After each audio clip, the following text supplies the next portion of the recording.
Hello friends, welcome to Jeevanya's kitchen.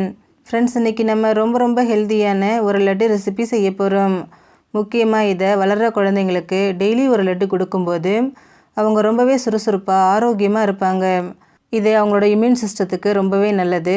அதனால் எந்த நோய் நொடியும் இல்லாமல் ரொம்பவே ஹெல்த்தியாக இருப்பாங்க. அடுத்ததாக இதை ஃபீடிங் மதர்ஸ் டெய்லி ஒரு லட்டு சாப்பிடும்போது அவங்களுக்கு நல்லாவே பால் சுரக்கும், ரொம்பவே யூஸ்ஃபுல்லாக இருக்கும். இதை குழந்தைங்க ஃபீடிங் மதர்ஸ் மட்டும் இல்லைங்க, வயசானவங்க கூட டெய்லி ஒரு லட்டு சாப்பிட்லாம். ரொம்ப ஆரோக்கியமாக இருக்கும், ரொம்பவே ஹெல்த்தியாக இருப்பாங்க. இதில் நம்ம வெல்லம், சர்க்கரை அந்த மாதிரி எதுவுமே யூஸ் பண்ணாமல் செஞ்சுருக்கிறதுனால ரொம்ப ஹெல்த்தியானது. இது எப்படி செய்கிறது அப்படிங்கிறத பார்க்குறதுக்கு முன்னாடி நம்ம சேனல் ஜீவன்யாஸ் கிச்சனை மறக்காமல் சப்ஸ்கிரைப் பண்ணி பக்கத்தில் இருக்க பெல் சிம்பிளையும் கிளிக் பண்ணிக்கோங்க. இது செய்கிறதுக்கு நான் இன்றைக்கி விதையெல்லாம் எடுத்ததுக்கு அப்புறமா வெயிட் போட்டு 400 கிராம் அளவுக்கு டேட்ஸை இந்த மாதிரி கொஞ்சம் சின்ன பீசஸாக கட் பண்ணி எடுத்து வச்சுருக்கேன். நான் இன்றைக்கி நார்மல் டேட்ஸ் தான் ஃப்ரெண்ட்ஸ் எடுத்திருக்கேன். நீங்கள் இதுக்கு பதிலாக பிளாக் டேட்ஸ் கூட யூஸ் பண்ணிக்கலாம், அது உங்களோட விருப்பம்தான். இப்போ இந்த டேட்ஸை மிக்சர் ஜாரில் சேர்த்துட்டு கொஞ்சம் கூட தண்ணி சேர்க்காமல் நல்லா இந்த மாதிரி பேஸ்ட்டாக அரைச்சிக்கோங்க. பாருங்கள், இந்த அளவுக்கு அரைக்கணும். அடுத்ததாக 250 ml கப்பில் 1 கப் அளவுக்கு ட்ரை கிரேப்ஸ் எடுத்திருக்கேன். நீங்கள் பிளாக் இல்லை ப்ரௌன் எது கிடைக்குதோ அதை யூஸ் பண்ணிக்கலாம். இதையும் மிக்சர் ஜாரில் சேர்த்துட்டு கொஞ்சம் கூட தண்ணி சேர்க்காமல் நல்லா பேஸ்ட்டாக இந்த அளவுக்கு அரைச்சிக்கோங்க. பாருங்கள், நல்லா பேஸ்ட்டாக இருக்குது. அடுத்ததாக பாருங்கள், ஒரு 6 அத்திப்பழம் எடுத்துகிட்டு அதை நல்லா குட்டி பீசஸாக கட் பண்ணி எடுத்து வச்சுருக்கேன். உங்களால் எந்த அளவுக்கு பொடியை நறுக்க முடியுமோ அந்த அளவுக்கு நல்லா பொடியை நறுக்கிக்கோங்க. இப்போது ஸ்டவ்வில் ஒரு பேன் வச்சுட்டு அதில் 1 டேபிள் ஸ்பூன் நெய் சேர்த்துக்கோங்க. நெய் உருகினதும் இதில் 1/4 கப் அளவுக்கு பாதாம் பிசின் சேர்த்துக்கோங்க. சேர்த்துட்டு ஸ்டவ்வை மிதமான தீயிலேயே வச்சுட்டு இது நல்லா பொரிஞ்சு லைட்டாக கலர் மாதிரி வர வரைக்கும் இதை நல்லா வறுத்துக்கோங்க. கைவிடாமல் இந்த மாதிரி கலந்துக்கிட்டே இருங்க. பாருங்கள், நம்ம சேர்த்த அந்த பாதாம் பிசின் நல்லா வறுபட்டு பொரிஞ்சு லைட்டாக கலர் மாதிரி வந்திருக்கு. இப்போது அந்த நெய்யை வடிச்சிட்டு அந்த பாதாம் பிசினை மட்டும் தனியாக ஒரு பிளேட்டுக்கு மாற்றிக்கோங்க. இந்த நெய் அப்படியே இருக்கட்டும், நம்ம திரும்பவும் யூஸ் பண்ணிக்கலாம். இப்போது இதை நல்லா நம்ம க்ரஷ் பண்ண போகிறோம். அதுக்கு அடி ஃப்ளாட்டாக இருக்கக்கூடிய ஒரு கிண்ணம் இல்லை பிளேட் எடுத்துகிட்டு நல்லா இந்த மாதிரி க்ரஷ் பண்ணி விடுங்க. மிக்சர் ஜாரில் சேர்த்து அரைச்சிடாதீங்க, ரொம்ப பவுடர் மாதிரி ஆகிடும். ரொம்ப பவுடர் மாதிரி பண்ணக்கூடாது, ஒன்றும் பாதியுமாக இந்த மாதிரி க்ரஷ் பண்ணி விட்டால் போதும். இப்போ இது அப்படியே இருக்கட்டும். இப்போது ஸ்டவ்வில் அதே பேனை வச்சுட்டு அதில் 1 டேபிள் ஸ்பூன் நெய் சேர்த்துக்கோங்க. கூடவே 1 கப் அளவுக்கு பொடியை நறுக்கின பாதாம், 1 கப் அளவுக்கு பொடியை நறுக்கின முந்திரி, 1 கப் அளவுக்கு பொடியை நறுக்கின வால்நட், 1/4 கப் அளவுக்கு பொடியை நறுக்கின பிஸ்தா சேர்த்துக்கோங்க. சேர்த்துட்டு இதை நல்லா வறுத்துக்கோங்க. நம்ம சேர்த்துருக்கக்கூடிய நட்ஸ் கருகிடக்கூடாது. நல்லா கிறிஸ்பி ஆகிற அளவுக்கு இதை வறுத்தா நமக்கு சரியாக இருக்கும். கைவிடாமல் இந்த மாதிரி கலந்துக்கிட்டே இருங்க, அப்போ தான் ஒன்று போல் வறுபட்டு வரும். பாருங்கள், நம்ம சேர்த்த நட்ஸ் எல்லாமே ஒன்று போல் வறுபட்டு வந்திருக்கு. லைட்டாக நமக்கு கலர் சேஞ்ச் ஆகியிருக்கு இல்லைங்களா, இதுதான் சரியான பக்குவம். இந்த ஸ்டேஜில் இதை நம்ம ஏற்கனவே வறுத்து வச்சுருக்கக்கூடிய பாதாம் பிசினோடு சேர்த்துக்கோங்க.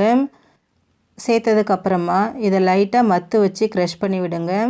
நமக்கு முந்திரி பாதாம்லாம் ரொம்ப பெருசாக இருந்துச்சுன்னா இந்த மாதிரி க்ரஷ் பண்ணும்போது நமக்கு 2 உடஞ்சி வந்துடும். ரொம்ப க்ரஷ் பண்ணாதீங்க, அந்த நட்ஸ் எல்லாம் 2 உடையிற அளவுக்கு க்ரஷ் பண்ணி விட்டால் போதும்.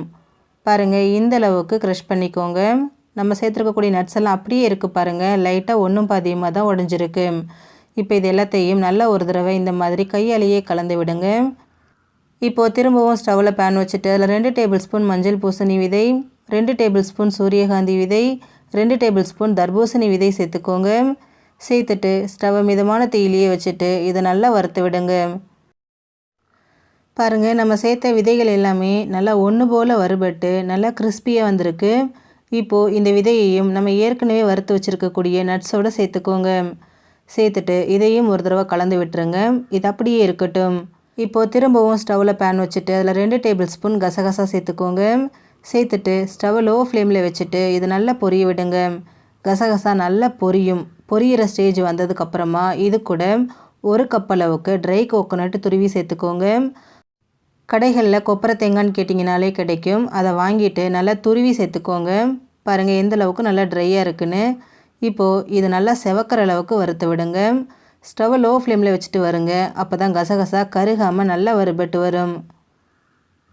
பாருங்கள், நம்ம சேர்த்த தேங்காவும் நல்லா வறுபட்டு கலர் மாறி நல்லா செவந்து வந்திருக்கு இல்லையா, இந்த அளவுக்கு இதை நல்லா வறுத்துக்கோங்க. இப்போ ஸ்டவ் ஆஃப் பண்ணிவிட்டு இதையும் நம்ம ஏற்கனவே வறுத்து வச்ச நட்ஸோடு சேர்த்துக்கோங்க. சேர்த்துட்டு இது எல்லாத்தையும் நல்லா ஒரு தடவை கையாலேயே இந்த மாதிரி கலந்து விடுங்க. இப்போது லட்டு செய்ய தேவையான பொருள் எல்லாமே ரெடியாக இருக்குது. அடுத்ததாக ஸ்டவ்வில் ஒரு கடாய் வச்சுட்டு அதில் 2 டேபிள் ஸ்பூன் நெய் சேர்த்துக்கோங்க. நெய் உருகினதும் இதில் நம்ம கட் பண்ணி வச்சுருக்கக்கூடிய அத்திப்பழத்தை சேர்த்துக்கோங்க. கூடவே நம்ம அரைச்சி வச்சுருக்கக்கூடிய டேட்ஸ் விழுதையும் இது கூட சேர்த்துக்கோங்க. அடுத்ததாக நம்ம அரைச்சி வச்சுருக்கக்கூடிய ட்ரை கிரேப்ஸ் பேஸ்ட்டையும் சேர்த்துக்கோங்க. சேர்த்துட்டு ஸ்டவ்வை மிதமான தீயிலேயே வச்சுட்டு இதை கைவிடாமல் இந்த மாதிரி கலந்து கொடுங்க. நம்ம மிக்ஸ் பண்ண அந்த டேட்ஸ் கொஞ்சம் இலகி நல்லா ஒன்று சேர்ந்து ஒரு பேஸ்ட் பக்குவத்துக்கு வரும். அது வரைக்கும் இதை நல்லா இந்த மாதிரி கலந்துக்கிட்டே இருங்க. நம்ம இந்த லட்டில் இனிப்புக்கு சர்க்கரை வெல்லம் அந்த மாதிரி எதுவுமே சேர்க்கலைங்க. இந்த டேட்ஸும் ட்ரை கிரேப்ஸ் மட்டும்தான்.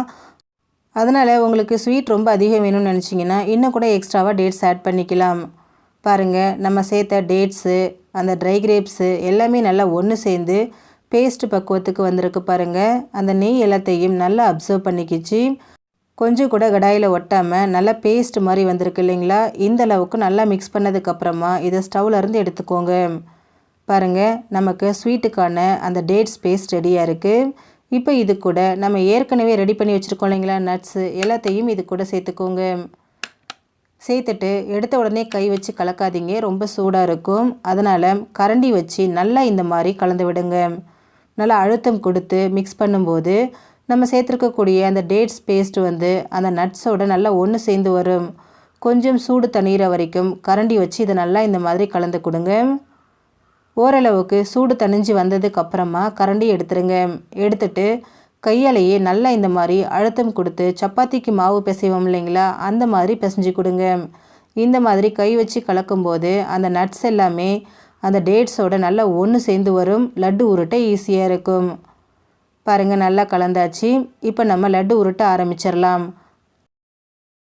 உங்களுக்கு லட்டு என்ன சைஸ் வேணுமோ அதுக்கேற்ற மாதிரி கொஞ்சமாக கையில் எடுத்துக்கோங்க. எடுத்துட்டு இது நல்லா இந்த மாதிரி இறுக்கி பிடிச்சிக்கோங்க. நல்லா அழுத்தி பிடிக்கும்போது தான் லட்டு நமக்கு நல்லா ஒன்று சேர்ந்து வரும். பாருங்கள், ரொம்பவே ஈஸியான ஒரு ரெசிபி, பிகினர்ஸும் சுலபமாக செய்யலாம். எவ்வளோ பர்ஃபெக்டாக வந்திருக்குன்னு பாருங்கள். ரொம்பவே ஸ்மூத்தாக வந்திருக்கு.